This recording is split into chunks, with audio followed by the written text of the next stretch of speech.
नमस्कार दोस्तों, जय जोहार। मैं कौशल तिवारी और बिहनिया संझा में आपका स्वागत है। हरियाणा और कश्मीर में चुनाव को लेकर जो खबरें आ रही है वह भारतीय जनता पार्टी के लिए बेचैनी भरा खबर है। आरएसएस की नींद उड़ा दी गई है, यह कहा जा रहा है। तब यदि जिस रवनीत सिंह बिट्टू के दादा ने कांग्रेस के मुख्यमंत्री रहते हुए शहादत दी थी, बेअंत सिंह की शहादत ली थी आतंकवादियों ने, उस बेअंत सिंह के पोते रवनीत सिंह बिट्टू यदि राहुल गांधी पर आतंकी होने का आरोप लगा रहे हैं, समूची कांग्रेस को आतंकी बता रहे हैं, तो यह सवाल तो उठता ही है कि आखिर भारतीय जनता पार्टी के नेता कब तक देशद्रोही और हिंदुत्व का तमगा बांटते रहेंगे। लेकिन दूसरी तरफ दिल्ली की खबर बेहद चौंकाने वाली है और इस खबर ने भाजपा और कांग्रेस दोनों की नींदें उड़ा दी।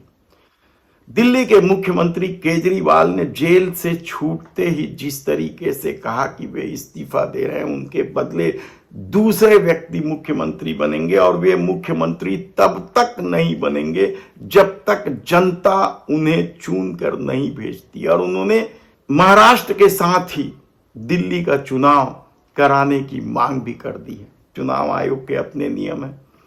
मोदी सरकार के इस दौर में चुनाव आयोग की भूमिका को लेकर कई तरह के सवाल उठते रहे हैं, लेकिन सबसे बड़ी दिक्कत भारतीय जनता पार्टी की इसलिए हो गई है क्योंकि वह दिल्ली में राष्ट्रपति शासन लागू करने की कवायद में लगी थी, यह चर्चा था।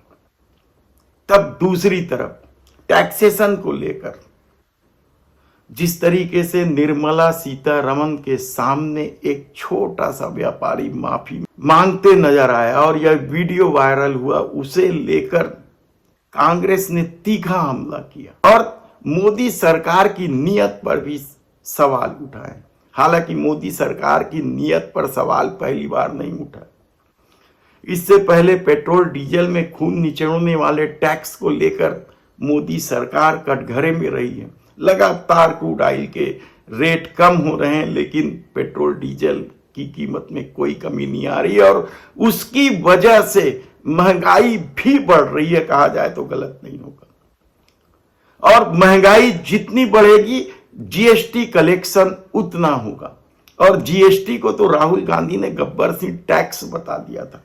यह पूरा खेल क्या है, एक बार आप कांग्रेस की प्रवक्ता सुप्रिया सुने से सुन लीजिए। और ये वो सरकार कर रही है जिसने छोटे लघु मध्यम उद्योगों की पीठ तोड़कर रख दी है। ये वो उद्योग है जिनके पास कोई चारा नहीं है। इन पर आपने नोटबंदी का कहर ढाया, इन पर आपने टैक्स टेरर बरसाया, इनके ऊपर आप रेड करते हैं, इनके ऊपर आपने गलत जीएसटी लागू करके इनके कॉस्ट ऑफ टैक्सेशन को भी बढ़ाया।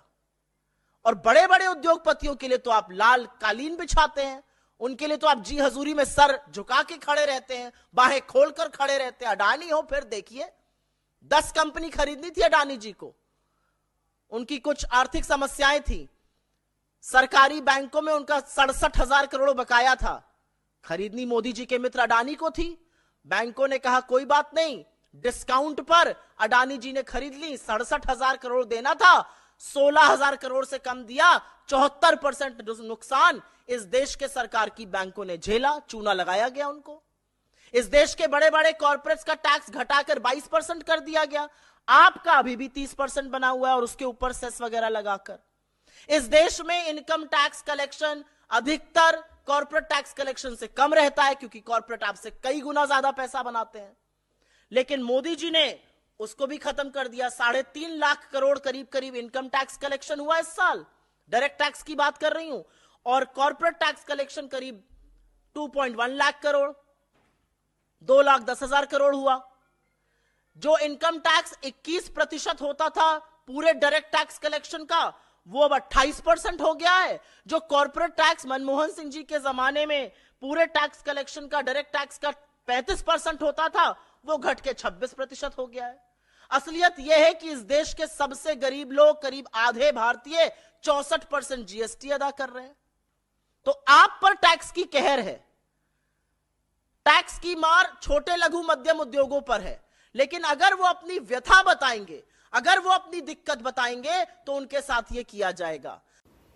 तो यह स्थिति है इस देश में खजाना भरने की।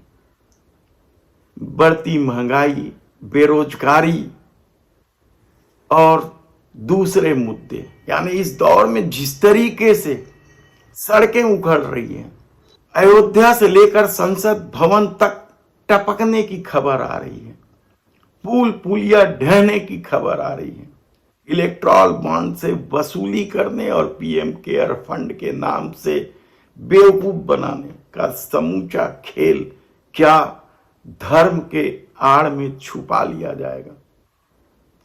धन्यवाद।